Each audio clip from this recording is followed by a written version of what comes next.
Empecemos. Con 5 años dando peleas por la salud de los colombianos, Alejandro Gaviria es el ministro que más tiempo ha durado en el Ministerio de Salud.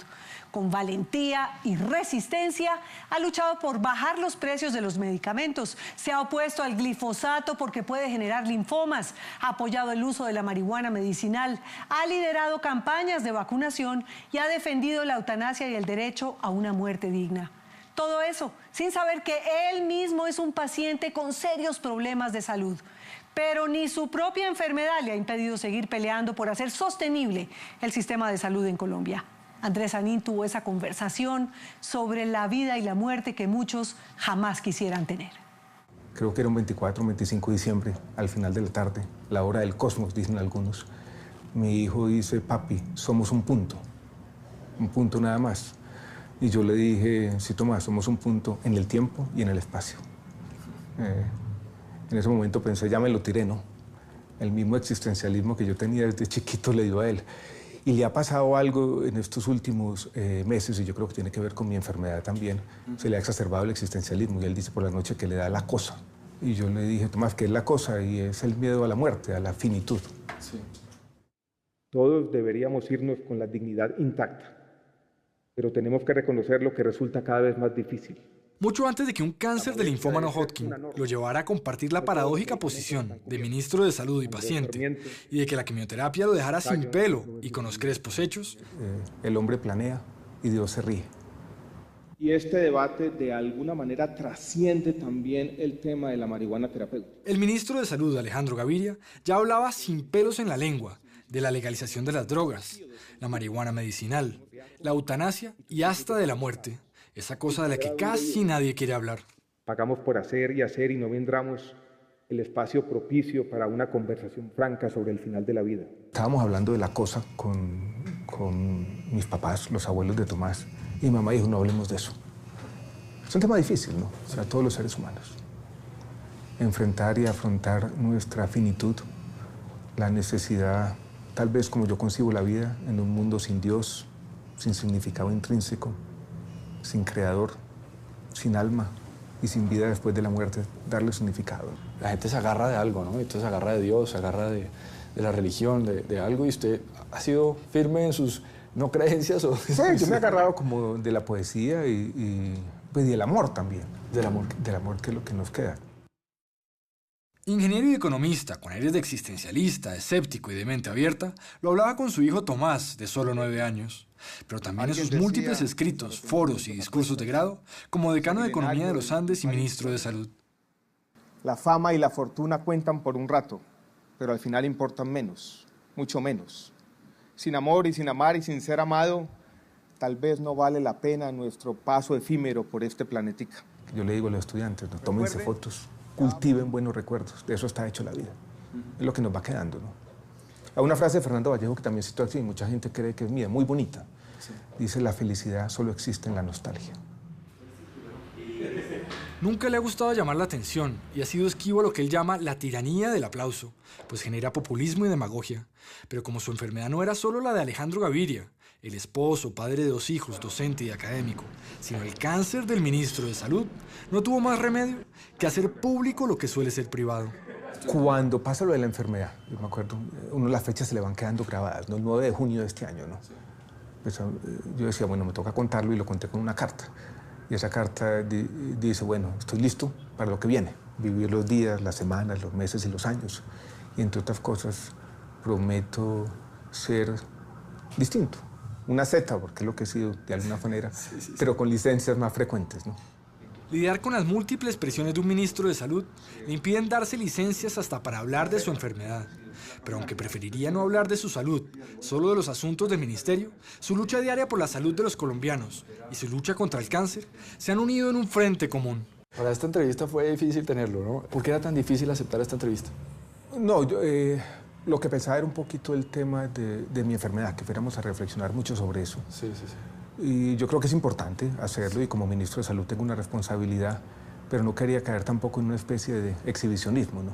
Las licencias que nos da él, nos las hemos tomado todos los medios para preguntarle sobre lo divino y lo humano, buscando no el morbo, sino esa sabiduría que suele aflorar en quienes se sienten más vivos y más cercanos a la muerte. Uno entra en el mundo del incierto, tiene que enfrentar la mortalidad. Se vuelve un tema de todos los días. Yo he citado ahora una frase del novelista y cuentista norteamericano George Sanders, que casi le mata en un avión y dijo que pasó 2 semanas así, con los ojos pensando cada cosa que miraba, cada cosa que veía le llamaba la atención. Sí. Así vive uno cuando está esta enfermedad. Lo que yo llamé, citando al poeta Eliseo Diego, las diminutas dichas de todos los días. ¿Aprende uno a vivir mejor? Yo creo que sí, que es la gran paradoja de la enfermedad. Sí. Aprende uno a valorar lo que debe valorarse en la vida, ¿no?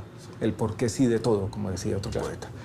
Y que lo convierten a él en el ministro que mejor puede hablar de la salud y su lado más filosófico y mundano. Hay una gran pregunta que tienen que resolver todos los sistemas de salud sin excepción. Y es una de las preguntas más difíciles para cualquier democracia.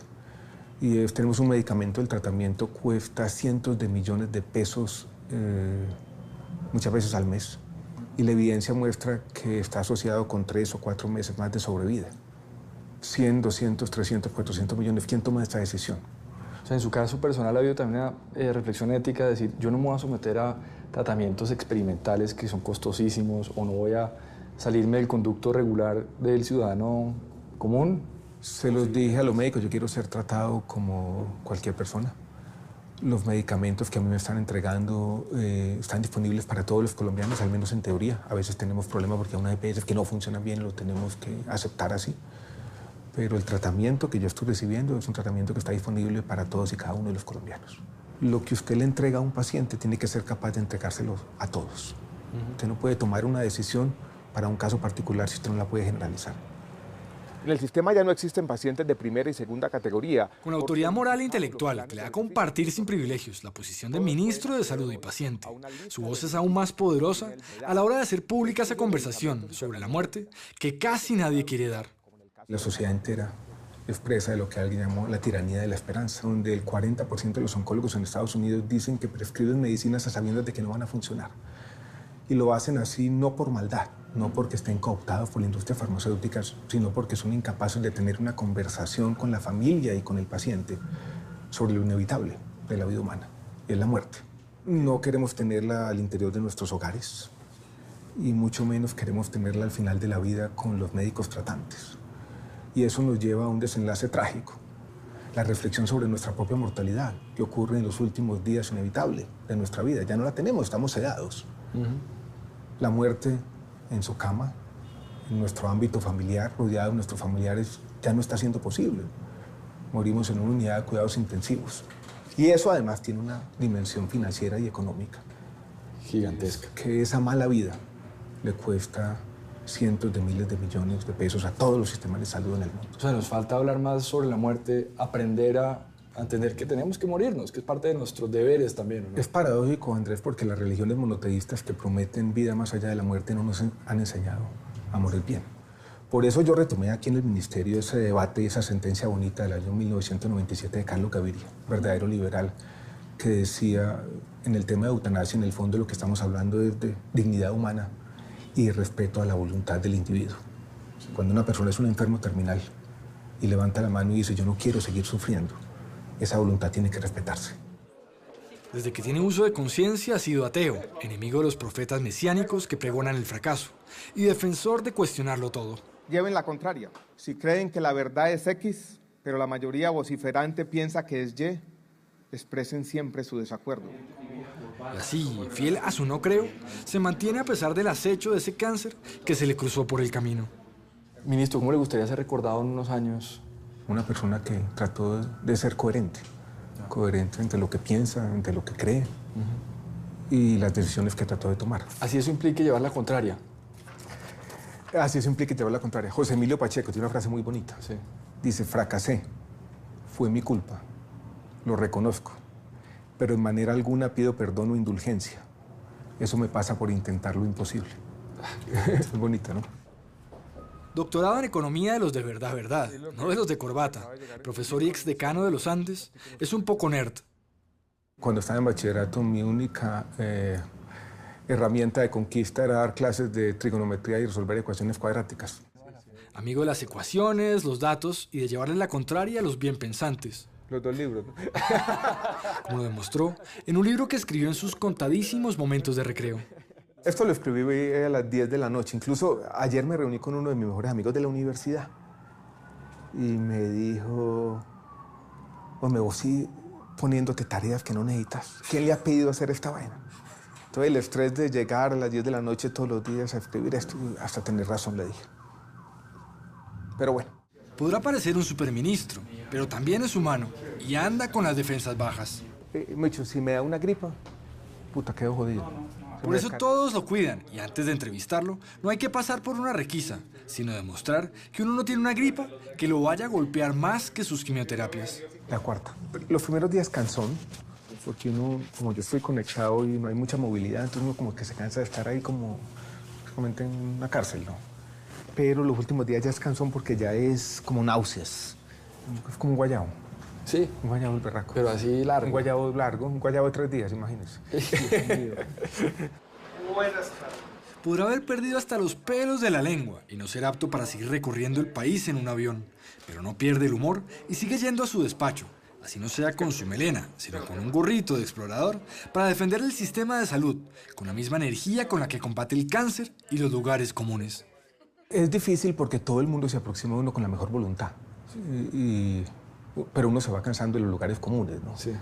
Incluso este tema que le dicen que usted es un luchador, que es un valiente, pues en el fondo, pues no sé, yo me levanto todos los días tratando de hacer lo mejor posible, pero no sé si soy un valiente o un luchador, toca hacer lo que toca, ¿no? ¿Cuál es su diagnóstico del país? ¿Cómo lo ve?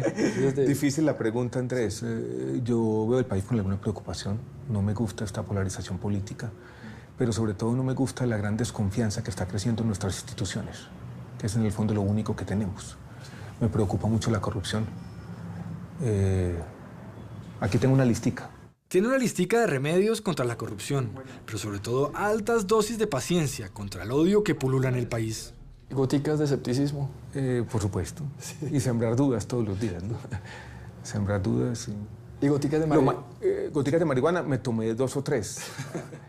Para el país yo no sé si marihuana o valeriana o algo, pero yo creo que calmarnos un poquito, ¿no? Como lo calman las goticas de marihuana medicinal que se toma para lidiar con el guayabo de la quimioterapia y sobre todo con tantos trinos cargados de veneno. Un castigo de Dios, un castigo divino, sí, un castigo divino. Pero imagínese, Andrés, lo decíamos hace un rato, ¿no?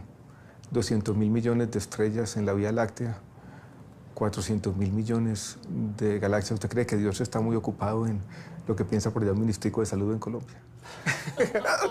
No tiene tiempo ni de castigarnos. No creo, el hombre está con otros problemitas. Como los problemitas que tiene él, con un sistema que parece terminal. Yo digo que hay 3 fuerzas muy complejas. Las presiones demográficas por el envejecimiento de la población, las presiones tecnológicas porque los medicamentos nuevos cuestan mucho más que los medicamentos antiguos, y las presiones democráticas porque las expectativas de la gente son cada vez mayores. Esas 3 conjugadas hacen que este trabajito sea casi imposible. Si estuviera en mi posición como periodista, ¿usted qué se preguntaría? ¿Qué pregunta me haría yo? Bueno, ¿y usted por qué sigue en ese cargo, no? Sí. ¿Qué contestaría? Sin respuesta por ahora, ¿no? Estos días pensé, esto es difícil, lo que yo decía, madre, esta enfermedad de pronto fue un llamado de atención, ¿no? Sí. Que no vaya a ser que la única forma de salir de aquí sea en un ataúd. Casi tan duro como los 5 años que lleva cargando con el piano y con el muerto del Ministerio de Salud. Hace poco hablé con un oncólogo y me dijo, yo le dije, bueno, a mí me dio, ¿por qué me dio esta vaina? La principal razón es el azar, la mala suerte. Pero si hay una razón o una causa objetiva no probada es el estrés crónico asociado un poco a los problemas del ministerio. No es que me quiero presentar como una víctima, no lo soy porque yo escogí estar aquí, pero esa sí es la razón. Y escogió seguir ahí porque a sus 52 años no va a dejar que el cáncer ni los enormes desafíos que carga eviten que siga siendo el ministro más resistente y combativo que ha tenido nuestro sistema de salud, porque el presidente le pidió que se quedara, porque le encanta su trabajo y porque alguien tiene que llevar la contraria.